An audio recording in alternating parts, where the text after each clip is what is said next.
We're going to start with number 24, the Minnesota Vikings and their rookie quarterback, J.J. McCarthy. J.J. McCarthy has been ruled out for the season. So, Mike, we're starting with Minnesota here, and of course, I'm a Packers fan.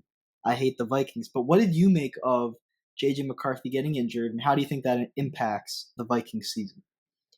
I think the JJ McCarthy injury is pretty just like unfortunate. It really does, I think, limit how the ceiling of the offense was going to be because he's a rookie, he's an unknown. So for all we know, he could have been incredible after getting his feet under him. He could have been great. Could have really helped the team grow. But the problem is now they're stuck with Sam Darnold, and Sam Darnold, of course, he's now working with Kevin O'Connell. So there's always a chance he can bounce back because he was a high draft because he had some of the tools of what would be a franchise quarterback. So there's always a chance that he can really pick up his play.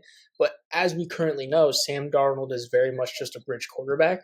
And I think the problem is that with McCarthy, their ceiling could have been so much higher at this point. But because of that, I think the team's really limited now with just, Darnold. And God forbid an injury happens to Darnold because then you're stuck with Nick Mullins, which Right. makes them probably the most like mid team you could find in the NFL. Yeah, I hate Nick Mullins because every time he comes up, they talk about how he broke Brett Favre's records. Well, in the NFL, he ain't doing nothing. Yeah.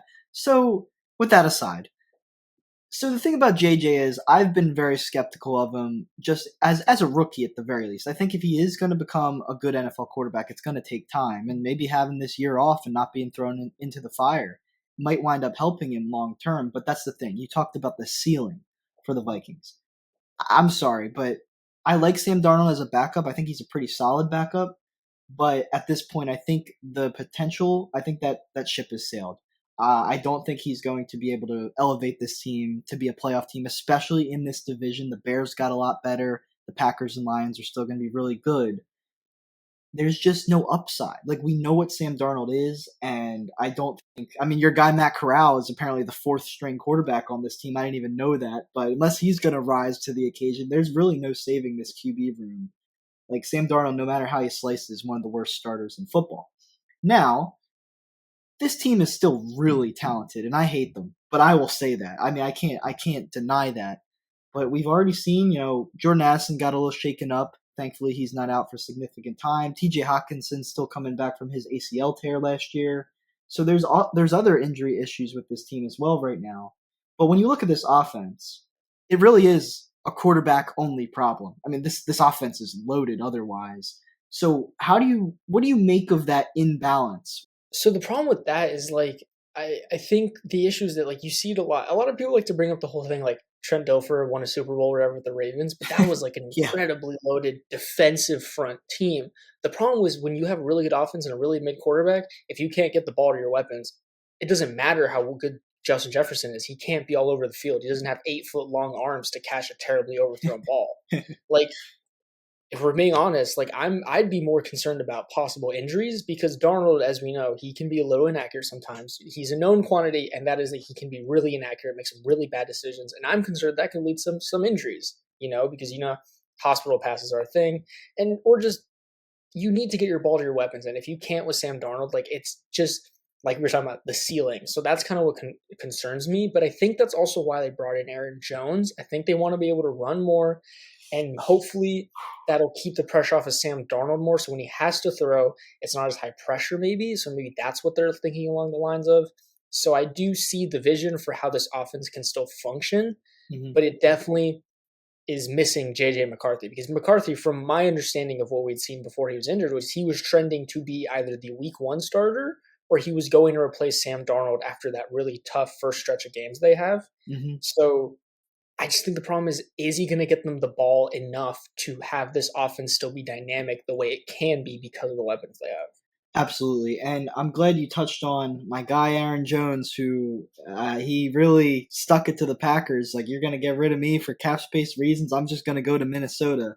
And unlike other times where it feels like the Vikings are just signing ex-Packers to spite us because they can't be us, so they're going to try and imitate us.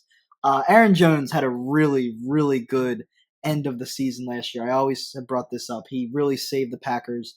Was a big part of the reason they wound up making the playoffs. Those final 6 games, he was awesome. And paired with Ty Chandler, who had some moments as a change of pace, third down type back as a rookie last year, I think this run game, they're going to have to find a way to lean on it to take some pressure, like you said, off Darnold because It can't just be Justin Jefferson. He'll have some monster games, but he can't get 10 catches every single week. It's just not going to happen. They were 29th in the league in rush yards per game last year. I'd be stunned if they're not at least middle of the pack. I still think Aaron Jones can go. I think Ty Chandler is pretty solid. I think Alexander Madison was just one of the worst starting running backs in the NFL. I think that was another issue. Your guy Miles Gaskin's also in this backfield. Somehow he's still hanging on, but he's in there as well. So yeah, and their offensive line is, besides Darisaul, no like all pro. Nobody's going to threaten for all pros, but they got good starters. They even got good depth with some veterans you've seen before. So I think their run game is going to be pretty solid. Pass catching wise, obviously Jefferson, is the star, arguably the best receiver in the league. It's him or your guy Tyreek Hill in Miami for me. Addison was really good as a rookie, and then T.J. Hawkinson. If once he gets healthy, we know he's one of the better tight ends in the league. I'm a little concerned for if Hawkinson can't get to 100% this season, and then also I don't know much about Jalen Nailor, who is penciled in to be the slot receiver. I mean, Justin Jefferson plays the slot a lot, but the third receiver in the offense. Brandon Powell still in town. He kind of started in Justin Jefferson's place for a little while last year when he was injured. But overall, what do you think of the pass catchers? Like, obviously the names are big, but like we kind of talked about the QB situation. It is the biggest issue, but how much do you think those guys can kind of help Sam Darnold bridge the gap a little? I think it's relatively one of the better pass catching groups, I'd say, because to me personally, when you look at guys like they're like key backups, Brandon Powell and Trent Sherfield especially, those are guys that on a lot of other teams they would be a solid third option. At least from like I think that they were pretty decent last year, all things considered. Trent Sherfield didn't play too much for the Bills Bills. last year, but that's because they also still had Diggs and they still had Gabe Davis and Khalil Shakir was the third guy. But I think that them being the key backups means that Jalen Nailor either is really good or he's bringing a different skill set. I think it's a pretty well balanced depth chart, all things considered, in terms of pass catchers. But I do agree with you. The problem is Hawkinson, because Josh Oliver, I mean, he's okay, but like Hawkinson's way more dynamic than he is. I mean, there's a reason the Vikings gave up so much to get him in the first place because he was a really good tight end. Mm-hmm. So I like them, and I think it really comes down to how good Sam Darnold's going to be. And I think the receiver is going to be good still this year, even if maybe the offense isn't as dynamic as it could be, because Kevin O'Connell, I think, has shown that he's really good, just scheming open good plays, just coming up with just a good offense for the team to run through. So I think the receivers are going to do well because I think they're pretty well-rounded players, especially when you have. I would argue I would say he's the best one, Justin Jefferson. I think they're going to be great. I think they're good. I think Addison's going to continue getting better. So I think they're in a good position with the pass catchers so far. Yeah, Trent Sherfield, by the way, I mean, he's not. It's not even a joke. 2 years ago with the Dolphins, he was a legit third receiver. He made some big Mm-hmm. plays for you, but kind of faded into obscurity last year. So yeah, he's another name. Just kind of to put a bow on this Darnold thing, then we can look at the defense. Like, I think he's proven. You look at Carolina. The 1 year with the Jets, they won 7 games. Like, there are going to be weeks where he actually is like, oh, Sam Darnold is throwing it out there. He found Jefferson for 3 touchdowns, whatever.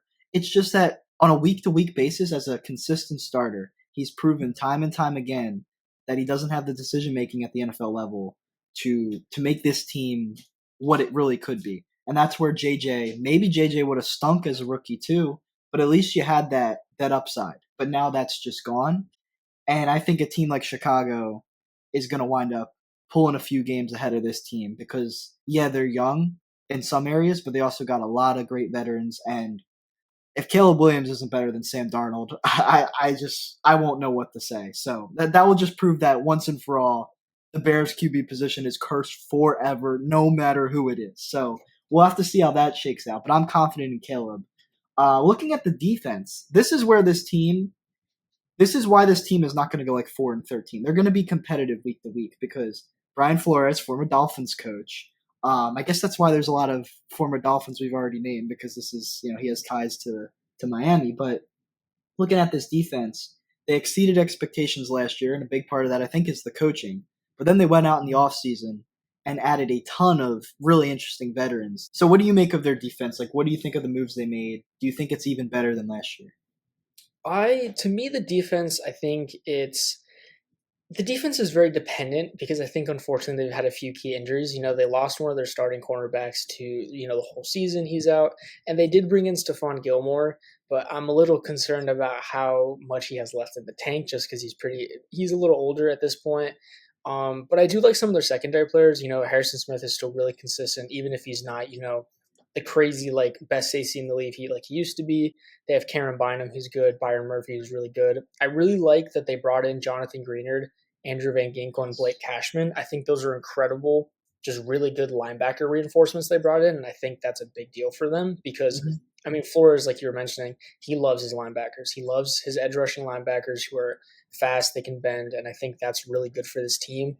The D line, it's nothing special, but they get the job done. They have Jonathan Bullard, especially, who I think is pretty underrated, all things Mhm. considered. I like the reinforcements they brought in. I'm a little concerned about the secondary, but I think they could be in a lot worse of a position than otherwise. Yeah, this secondary has been bad for a few years now, and that's why last year I thought their defense was going to continue to be bad, but they kind of bridged the gap. But the pass defense was still statistically pretty bad. Stephon Gilmore was pretty good last year in Dallas, but it was because he was playing off, an awesome playmaker in Duron Bland and then Diggs before his injury. As a number one guy, like I don't know if he can, I don't know if he can athletically keep up with these receivers the way he used to. I'm surprised they have Byron Murphy sliding to the nickel on the depth chart here. I think he's still going to play the outside. I think they kind of need him there. Josh Metellus could play the slot if they need him because that's what he did last season.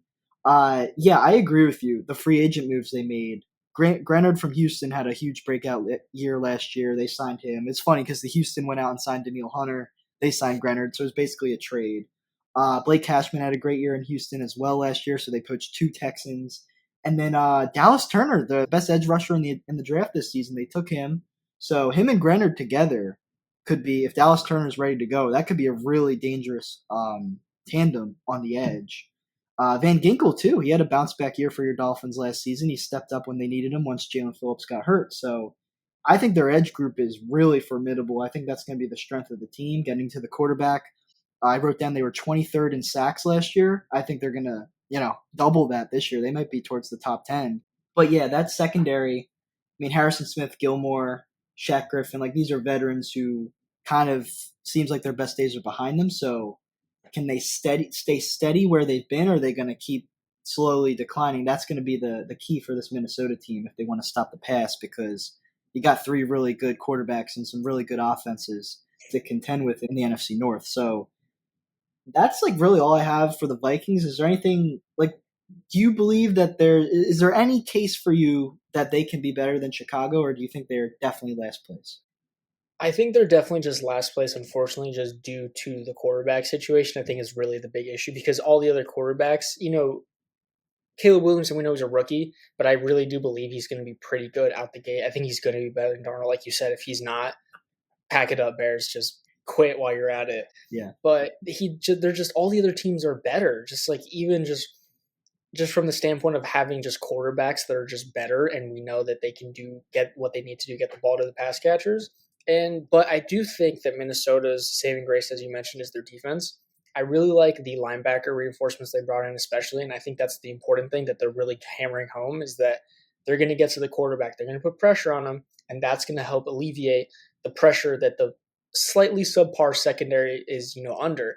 And I think that's kind of their plan to help them out. So I think as long as all of the edge rushers stay healthy and Dallas Turner develops, quicker than expected, I think they're very well set for the defense to not get worse than last year. I don't know how much better they'll be, but I don't think the defense is going to be any worse than last year because they've only improved since then.